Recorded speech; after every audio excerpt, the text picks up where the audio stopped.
Good morning, friend. We are back at it again another day. The garden just produced this many tomatoes and we've got a lot we have to get to today. So I've had my second cup of coffee and we're just gonna dive right into it. We're gonna do a bunch of tomato preservation. I said yesterday I was gonna get to these plums, I never did. So we're gonna get to these plums today as well. So the first thing we're gonna make is tomato jam, and I need to weigh out 10 pounds of Roma tomatoes. So that's what I have right here. I also have still all of these tomatoes to process. We're not gonna get to all of them today, but we are going to get to a bunch of them. On this scale, I'm gonna put this bowl and then I need to tare it so that we are measuring just the tomatoes and not the weight of the bowl too. The reason I want to start with the jam is this needs to cook down for quite some time, so while the tomatoes are cooking, we can do other projects. So I need to weigh out 10 pounds. This is going to cook down a ton.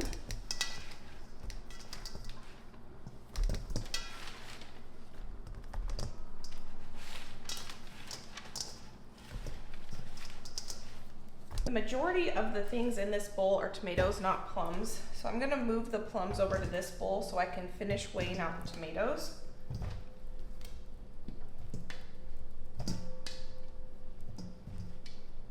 I have my 10 pounds of tomatoes that I still need to wash. So I'm gonna put them in this colander and I'm gonna get them washed up.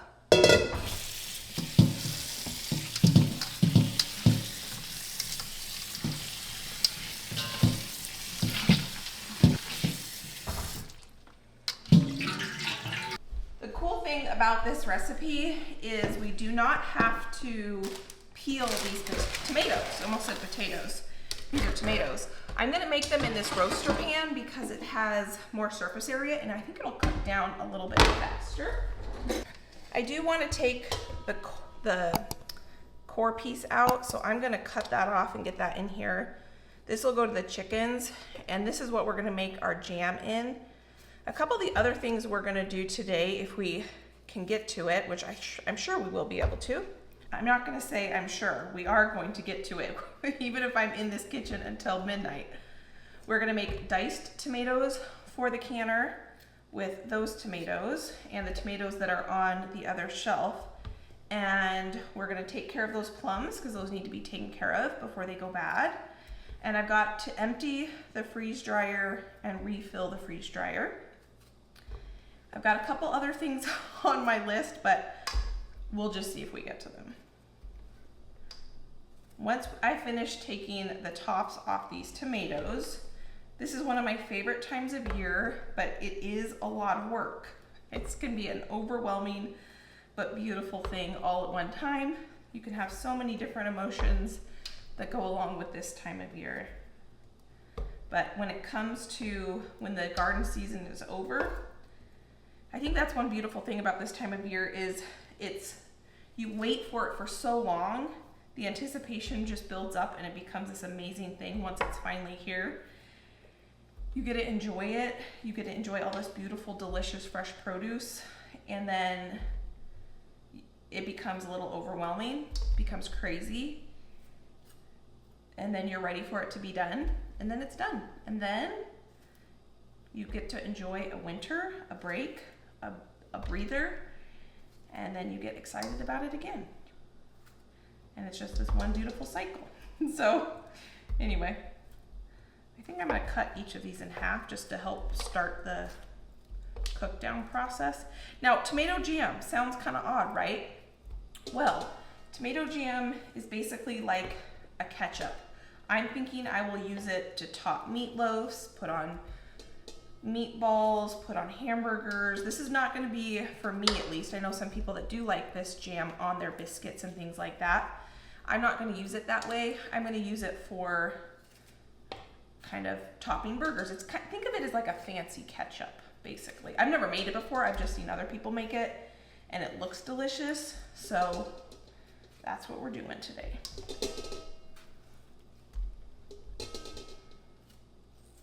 I changed my mind. This recipe does not call for it, the one I'm following, but the videos I've watched online, a lot of people use their blender to blend up the tomatoes before they make the jam. I think the consistency is going to be better if I do it this way. So I'm going to take a second just to blend these tomatoes up.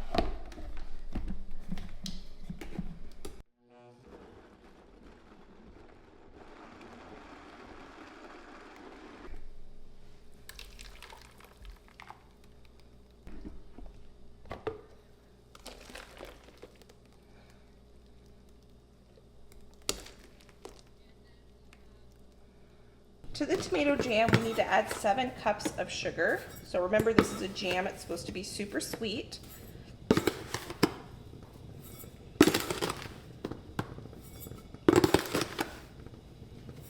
We're gonna add a tablespoon of red pepper flakes, 2 tablespoons of salt, lemon juice, and bottled lemon juice whenever doing water bath canning.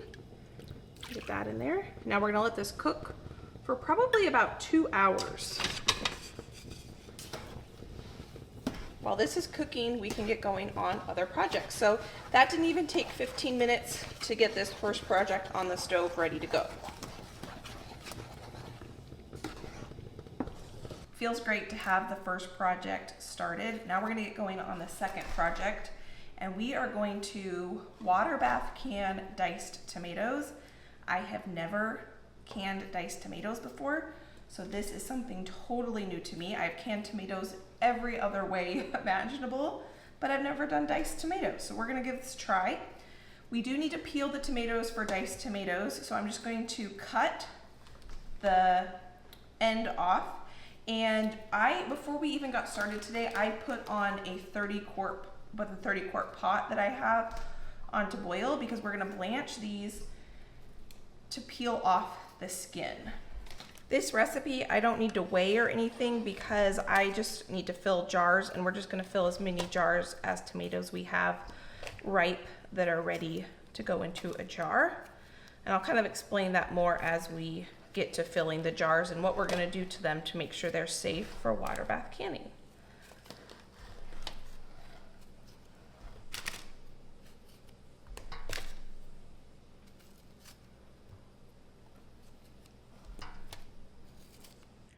This is my tomato ripening station. I keep some tables out with a tablecloth on them, and as the tomatoes come in, I put them on here so I can keep a close eye on them. I sometimes pick tomatoes when they're not fully ripe, and then once they're fully ripe, I can process them right away, or I can throw them into the freezer and process them later.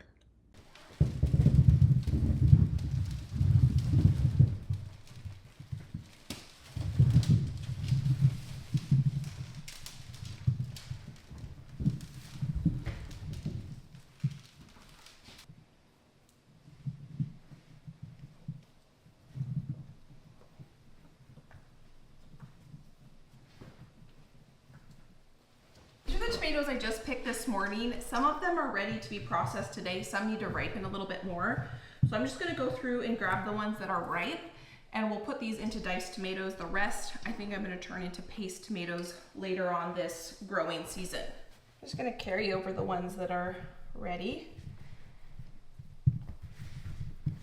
I'm only wanting to can paste tomatoes into diced tomatoes because I think they're going to hold up their shape better during the canning process. At least that's my hope and my idea.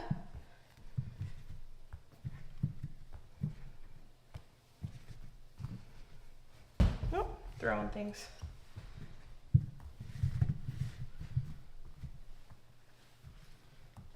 Okay, I think that's probably good.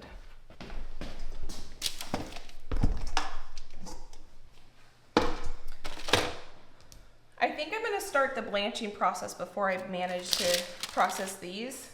Here we have some seriously boiling water. We're going to get our tomatoes in here very carefully as not to burn ourselves. We're going to just have these in here for about 30 seconds to 60 seconds. Just like we did with the corn, we're going to shock it in this cold water.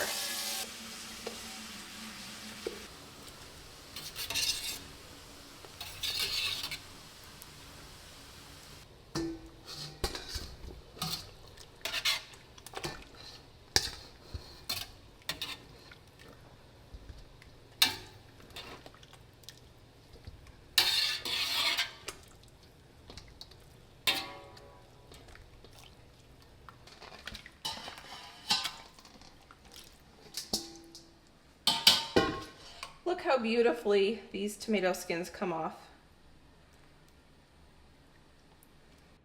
Canning tomatoes was one of the very first things I ever learned to can. Looking back, I can't remember if it was tomatoes, jam, or applesauce that was my first thing, but I'm pretty sure it was tomatoes. I kind of went down a rabbit hole of, learning where my food comes from and the food industry and the possibility that there's a risk of tin cans with tomatoes because they're acidic, even if they have that coating. And so that really inspired me to want to try to learn to can my own tomatoes so that I could have them in glass jars. And I realized that I could buy tomatoes from a local farmer really easily for a very affordable price, because when you buy tomatoes from farmers, you can purchase what are called seconds. So they're not the prettiest tomatoes that they would want to sell at a grocery store or farmer's market, but they're still perfectly good. And you can, if you're going to turn them into diced tomatoes or paste tomatoes or something like that, or sauce or whatever it might be. And so you can get them at a fraction of the price of what you would pay for a premium price tomato. And the reason I wanted to do that was because I wanted to have my tomato products in a glass jar. And I couldn't afford at the time to buy my tomato products in a glass jar because it's, exponentially more expensive than to buy it in a tin can.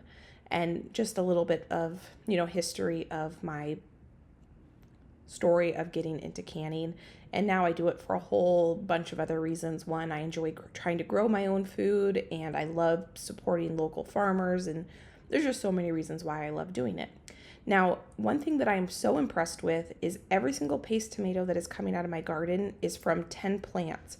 And I'm probably getting about 200 pounds of tomatoes from just these 10 plants, and I am blown away by that yield. What I've learned after doing these few rounds is that you really don't need them in there for any longer than 30 seconds.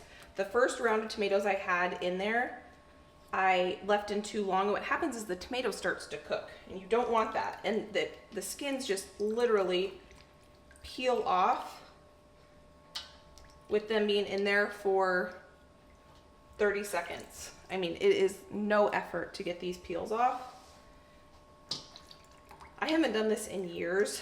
I normally use a food mill, or I just blend the skins in, which you're supposed to technically peel the skins, but for diced tomatoes, I definitely didn't want the skins. So I've gone to using a food mill to remove the skins and seeds, but this is so easy. I don't know if it's just because of this variety of tomato or what, but literally just nothing, and tomato and the skins separate. You can dehydrate the tomato skins and turn it into tomato powder. I think I'm going to give mine to the chickens because they will enjoy it. And I have made tomato powder before, and I don't tend to use it. So I don't want to go through the effort of preserving things when I know that I'm not going to use it. That's one thing I'm trying to learn. I don't know if I'm going to like these diced tomatoes because I have never preserved them before, so I'm not trying to do a massive amount this first time. And if I like it, next year I'll do more. But I'm trying not to preserve things just for the sake of preserving them. If I can give them to the chickens and they're not going to go to waste, then I would rather do that than preserve it for Josh and I to eat and then know it's just going to sit on the pantry shelf for the next year, basically. So easy. Okay, this is the last tomatoes. Once I get these out of here, we can get these jarred up and we could actually start canning these. This is going to be a really easy canning project. I was thinking this was going to be a lot more intimidating than it actually is showing to be.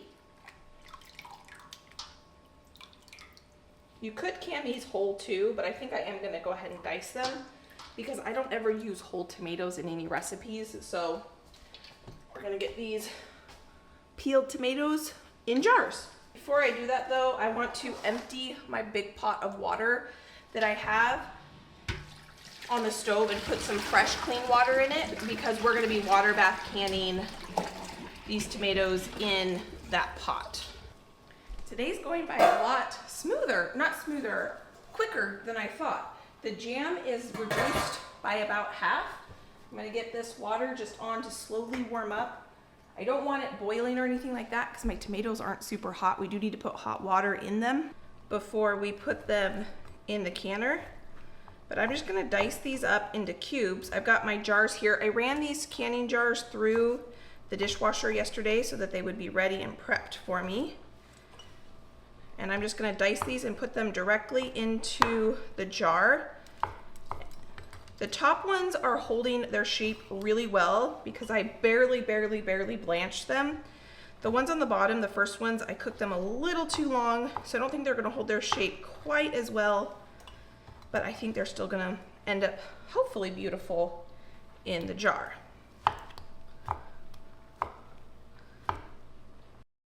If you want to try canning and you're not sure where to buy tomatoes other than just going to a farmer's market or something like that to buy them, I would probably not recommend that in general to buy bulk tomatoes, because usually when you go to the farmer's market, the farmers are trying to sell their best quality product there and you're going to pay a higher premium price for it.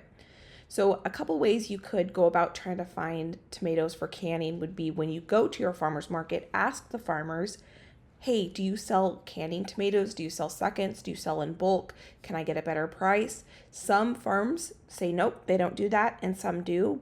And so a good way to know is just to ask. The worst thing they're going to say is no, we don't do that. But another great way just to find farms that you could probably call around in your local area, there's a website called localharvest.org. It's a nonprofit website, and it's where I found my farmer where I used to buy all my tomatoes from. And I don't need to buy tomatoes now because I grow my own, but I still buy onions, and I don't know if I'm going to buy peppers from him this year, but it's where I have found some of my farms where I purchase my local produce from. So I can link localharvest.org down below. It is a nonprofit website, and you'll find a variety of farmers on that website. I was able to get 12 jars. Now I still have all these tomatoes. These were the first round of tomatoes that I did, and they're very soft. So I don't think they're really gonna hold up to the canning process. So I'm gonna turn these into sauce. I'm gonna take them out of this bowl and I'll throw them in the freezer when I do a big batch of sauce.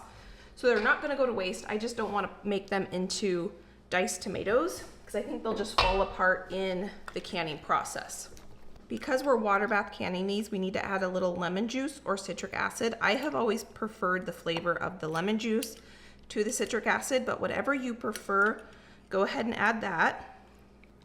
So 1 tablespoon per pint or 2 tablespoons per quart. When I was going through how I wanted to can these diced tomatoes, I was reading all the different methods, and in this book, there's a bunch of different ways you can do it. You can pack them in their own juice where you don't add any liquid. You can pack them in tomato juice, or you can pack them in water. And I went through the pros and cons of each one, and I decided when it comes to, for me, I wanted to do it with the adding water because you had to process the tomatoes for the shortest amount of time with processing them in water. And because these are diced tomatoes, I want them to keep their shape. I thought that was the best method, but just know there are a bunch of different methods. So I've got really hot water here, and I'm gonna pour that over the tomatoes, and then I've got a chopstick, and I'm gonna use the chopstick to help de-bubble. We need a 1/2 inch of headspace, and when you de-bubble, sometimes that can change the headspace, so that's why de-bubbling is really important.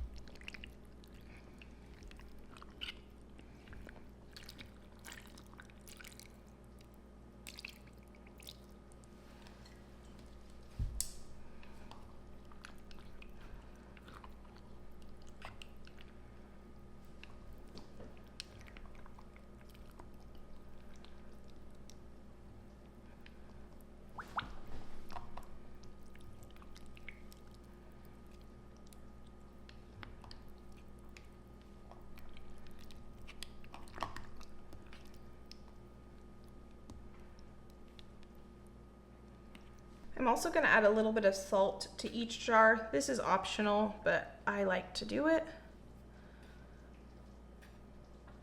And then you know the drill. We're going to wipe the rims, put a new lid on, and put a ring on them. And that was really easy. I've had 2 lid failures this year because I have been using up just some old lids that I have.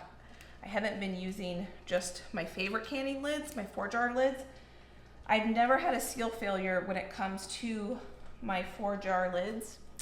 When you go through the effort of canning, it is so disappointing when you have a lid failure. So I just wanted to let you know that if you need some canning lids that you know are going to be good, I have a discount code down below for you if you're interested in that. And I have some of the lids that I've been using, just trying to use them up, but I really don't want any more lid failures. So I pulled out my new 4-jar lids. I think I'm just going to use those, and I don't know if I'm going to use my other ones because it's frustrating that I keep having these lid failures when I haven't had a lid failure in years because I've been using my 4-jar lids. So just wanted to let you know that one of my corns that I pressure canned, the lid popped off. It's fine because I noticed it right when I noticed it this morning, so I just put the corn in the fridge and we'll eat it sometime this week. But it's also disappointing. So I'm getting the rings on these. I think I can get all of these in the water bath canner, and I think they're absolutely beautiful. One thing I've been working on canning more of are pints, not quarts. I'm finding that quarts are just too much. That's what I used to can most of my stuff in, and I'm kind of transitioning to canning more in pints than in quarts. So let's get these in the canner. Our jam is almost done. I need to get a towel in the bottom here. I went through so many towels yesterday in that corn extravaganza that I had to go grab clean towels from the laundry room. So because this is not a water bath canner technically, I need to put a towel down because I don't have a rack that fits at the bottom. I don't want my jars sitting directly on the heating element. I need to check how long these are supposed to process for, but I think it's about 45 minutes.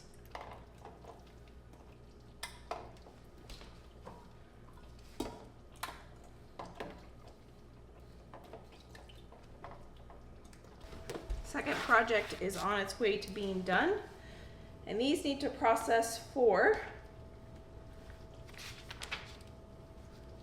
tomatoes packed with no added liquid, have to process for 85 minutes. Tomatoes processed in hot water only have to process pints, that is, for 40 minutes. So that's why I chose this one, because I wanted them to process for a shorter amount of time. Okay, now I need to figure out what I want to do next. This is almost done. I think it's got a little bit more it needs to go. I have it on low because I don't want it to burn, but it's definitely thickening up. You can see it started up here and now it's reduced down that much.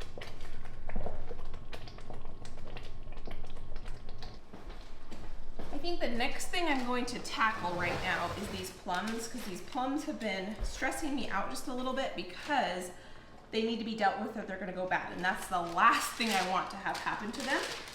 I am going to make one more round of plum hot sauce. We made that together already once. So I'm going to, I've already washed these. So what I'm going to do is measure out what I need for the plum hot sauce, and then the rest of them I'm going to just take the pit out, cut them in half.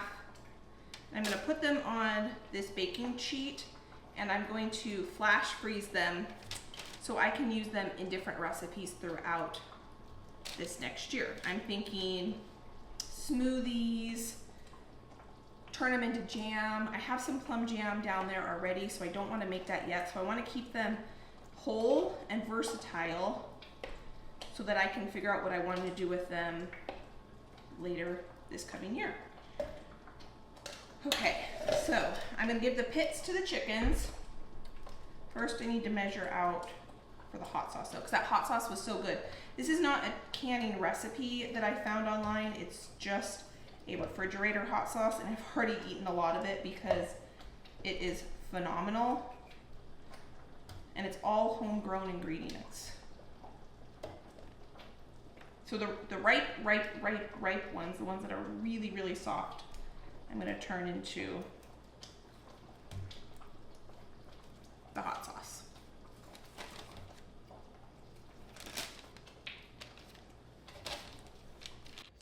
We have been so enjoying these plums. These were plums that we picked together on the homestead. So the previous owner of this homestead had planted 2 plum trees and we were able to harvest the plums. I'm so impressed with these plums. I did absolutely nothing to the trees. I didn't water them. I didn't fertilize the trees. I didn't do any sort of pruning or maintenance of them whatsoever. And these plums are beautiful. There is no bug damage. I didn't spray the trees. When we moved last August onto this homestead, and I really don't know that much about fruit trees. That's one thing that in the future I want to get a little bit more knowledge and invest some time in maintaining my trees. I'm just so grateful and blessed that even with 0 maintenance, the plums look beautiful and we were able to harvest a pretty decent size harvest. We've been able to enjoy these plums every day fresh. And I'm really glad that I'm able to get to finally preserving them up so none of them go to waste and we can enjoy them all winter long.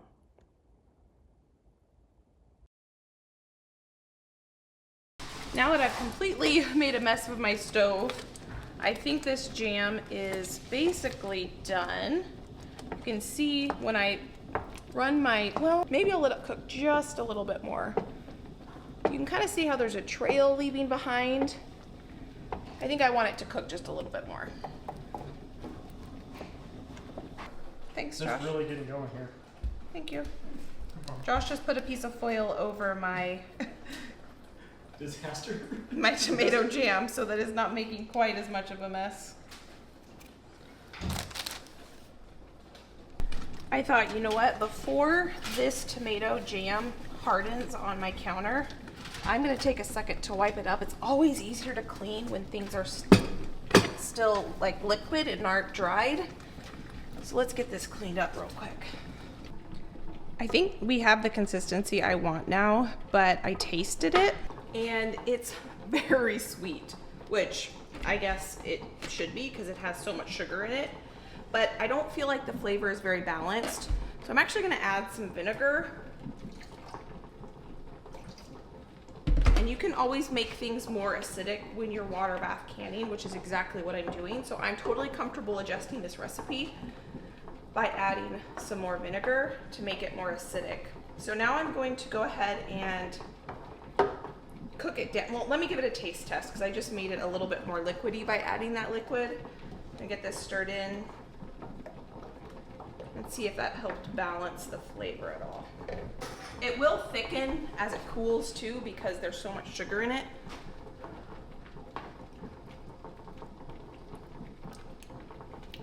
I think I'm gonna add a little bit more.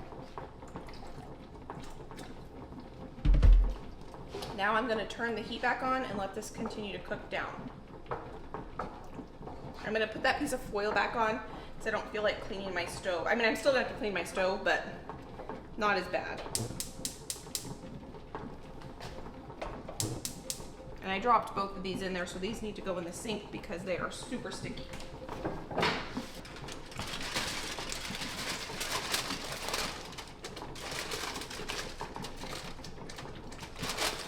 I do have my timer set for this because it is boiling as well. And I need to fold these towels and put them away. The tomato jam is nice and thick. It's only gonna thicken up as it cools. I think this would be a great substitute for homemade ketchup because it is so much less work than homemade ketchup. And it kind of serves the same purpose, that sweet, tangy tomato flavor you want. Let's see if I can do this without making a mess and or burning myself. I was able to get all the plums pitted in the time it took for this to cook down.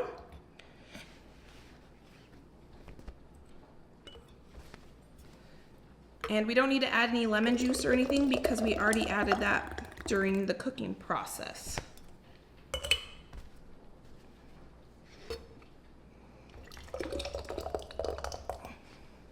We need to leave a 1/4 inch head space and we are going to process this for 20 minutes.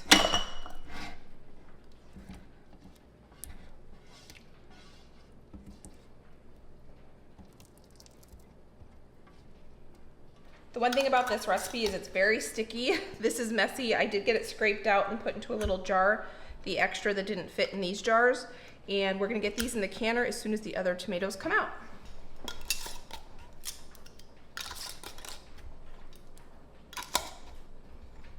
I have my nice plums here that are nice halves that I'm gonna put in the freezer. I'm gonna flash freeze these and then I'll package them up into freezer safe containers.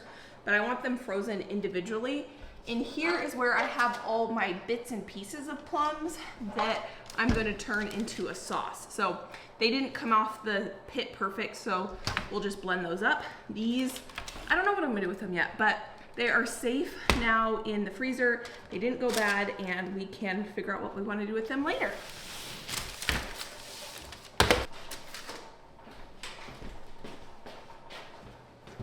I think the next thing we're gonna do is an experiment. I've never done this before. We are gonna can some green beans, which means they need to be pressure canned. We cannot water bath can them. I've never done this before, and I have so many green beans in my refrigerator that I wanna try it because I don't know if I like frozen or canned better. I've always frozen them. When I buy them at the store, I always buy frozen, but I might like home canned. I don't know. Let's give it a try. So, green beans, page 36.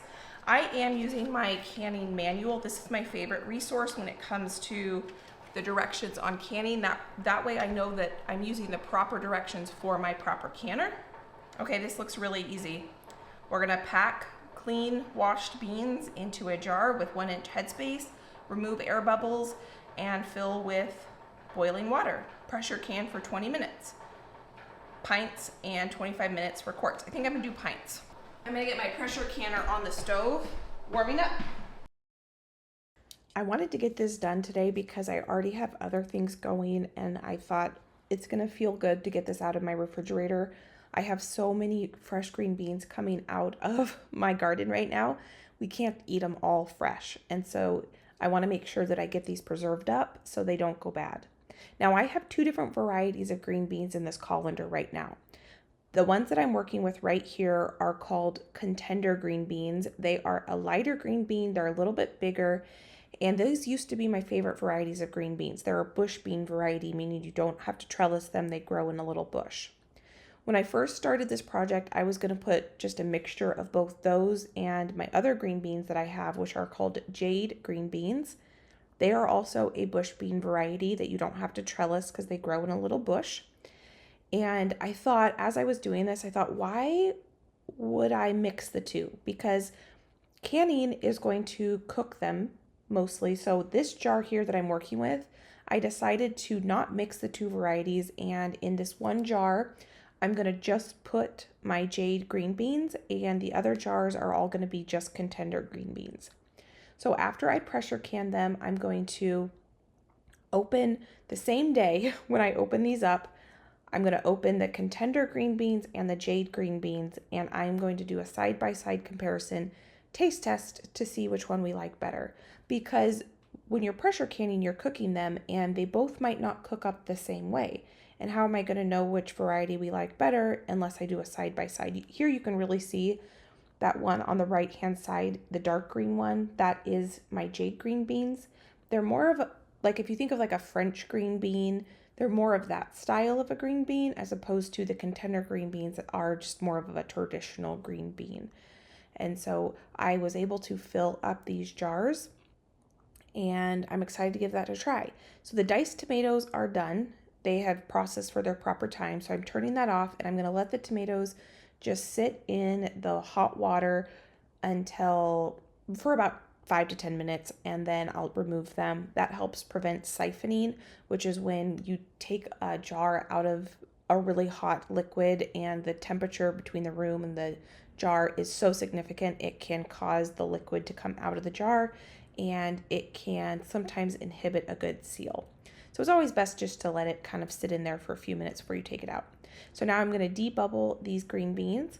Now I did want to talk to you about the canned corn because I did an experiment where I canned a couple jars of canned corn. I had never done that before and I wanted to give it a try.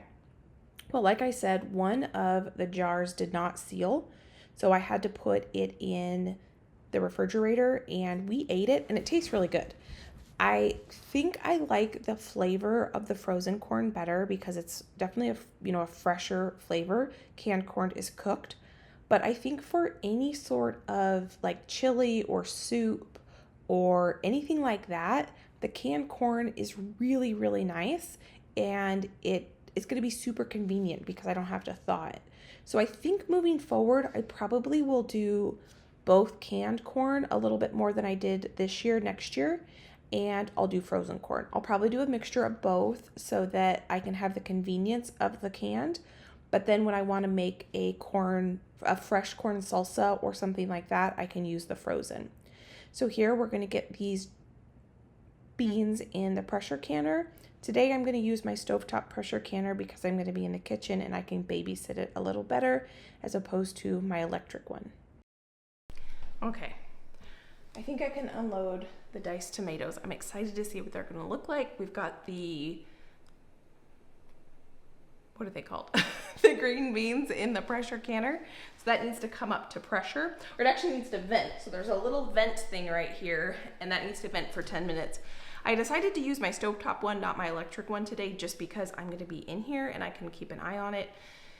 Sometimes I use my stovetop one, sometimes I use my countertop one. It just kind of depends on my plan for the day. Now this kitchen is a disaster.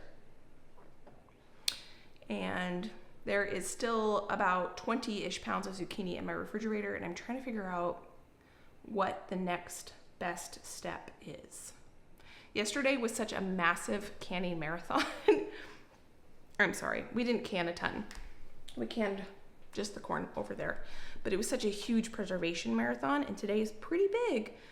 I'm trying to think if I should call it for the day and clean up my mess, or if I should tackle another project. I'm gonna use this over here. You don't ever wanna set your hot jars directly on your counter. This is just water that I spilled. So I'm gonna put them on here, and I'm kind of nervous to see what these are gonna look like. Well, they're pretty. I did a raw pack method, so they did kind of condense a little bit in the jar, but overall, we were able to get a lot of tomatoes in there.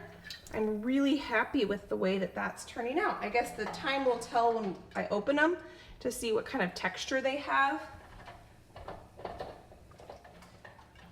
But I think they're beautiful. And then we need to get our ketchup in the canner. So we got 12 of these. So I can use one a month. And that would be a year's worth. That's how I think about my canning process. Oh, man, I got peanut butter for fingers today. That's kind of how I calculate how much I should can, is I think about how many I can use in 1 month. So this ketchup should be still really hot. Not ketchup, I keep calling it ketchup. This is jam, but it's basically like ketchup. I will use it in the same applications. I'll use ketchup in, get this in. For safe water bath canning, you need the water to cover the top of the jar by about 1.5 inches or so. At least 1 inch, preferably 2. And because I had more jars in here and displacement theory, I think that's what that's called, right? The water covered those jars, but it's not covering these jars. So I need to get some more water in here. I'm gonna turn the stove back on though and get this starting to heat back up. Once the diced tomatoes were done boiling, I turned the stove off and I let the water, I took the lid off and I kind of let everything cool down a little bit before I took the jars out. I try to just have things be not quite so shocking to the jars, because that's when you can get jars that are gonna break. So let me fill this up with more water.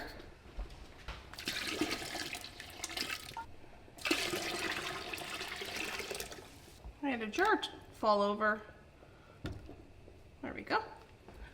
All right, lid on. And now I need to figure out what I'm doing with my life.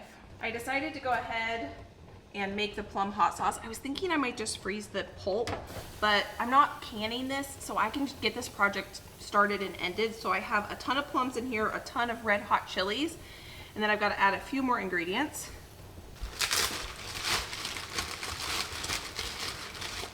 Garlic, salt, and sugar. I'm gonna put the lid on and I'm gonna let this simmer for 20 minutes. This is venting, so I'm gonna set the timer for 10 minutes. And now what I think I'm gonna do while I'm waiting for this is tackle this kitchen. It's a disaster.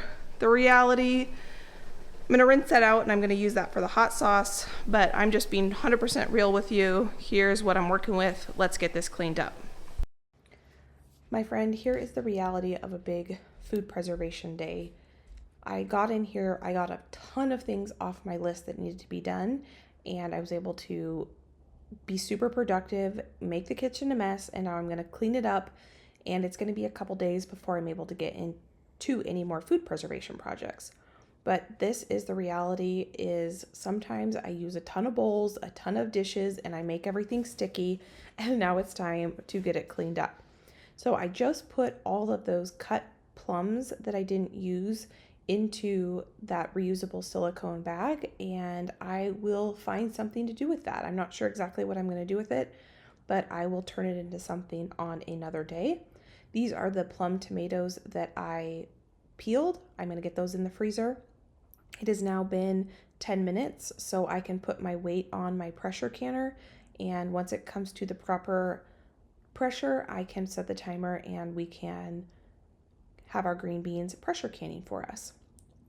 Like I said, a great resource for, pressure canning is your owner's manual on your pressure canner. I have found those to be very straightforward and easy to read and easy to use.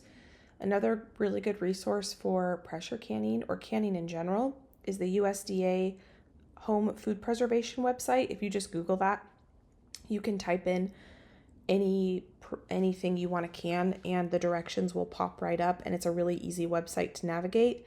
They also have recipes and stuff like that too, but that's where all the research was done, so you know that if you follow those directions, you will have a safe product for you and your family.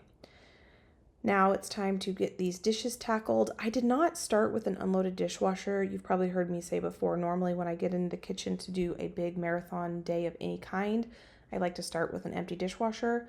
Well, I didn't do that on this day, so I was able to get it emptied, loaded, and then obviously these big stainless steel bowls do not fit in my dishwasher, so I'm going to get these washed up.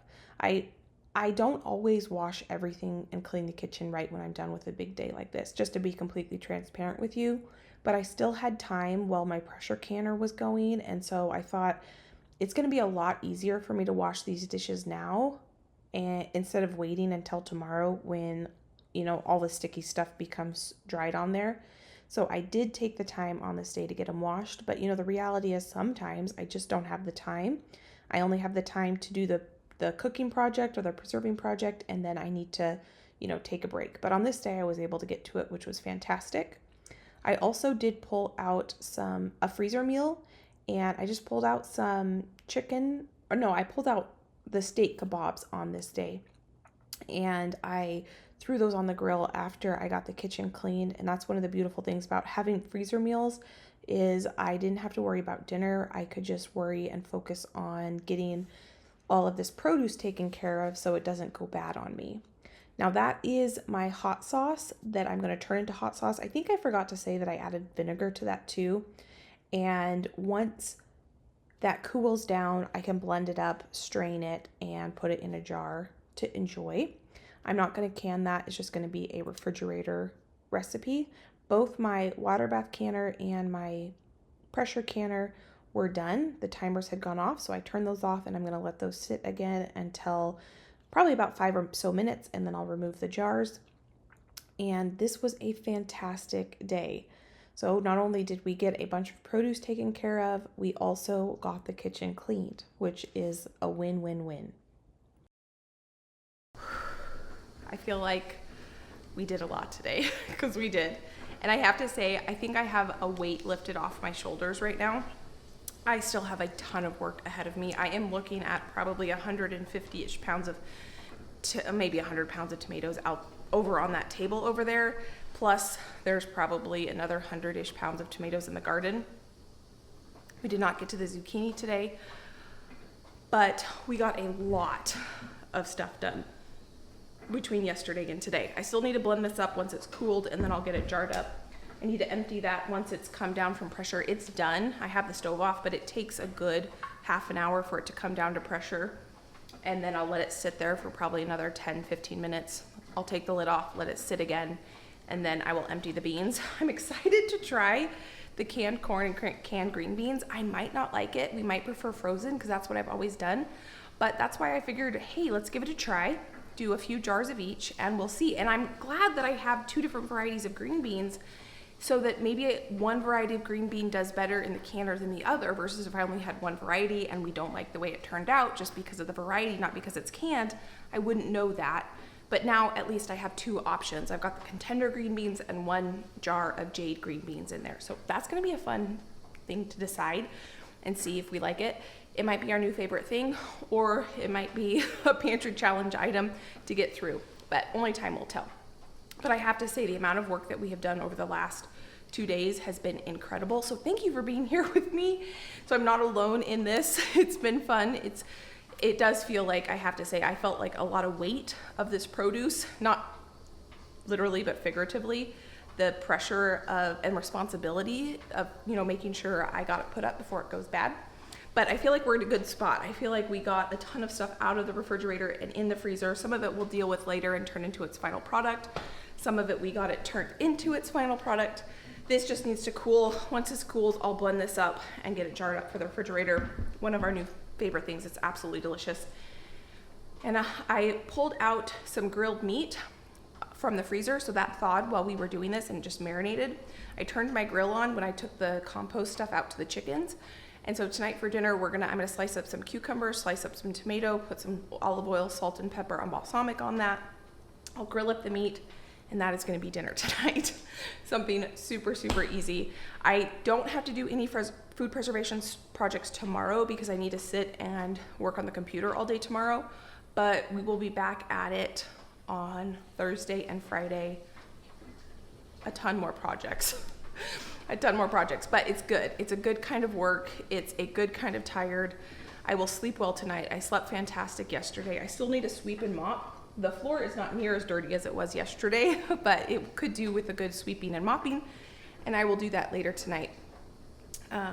So yeah, thank you for being here. If you enjoyed this, I can pop a couple of my other videos here. You can go enjoy between now and my next upload. I hope you are having a fantastic day, and I can't wait to see you next time. Bye, friend.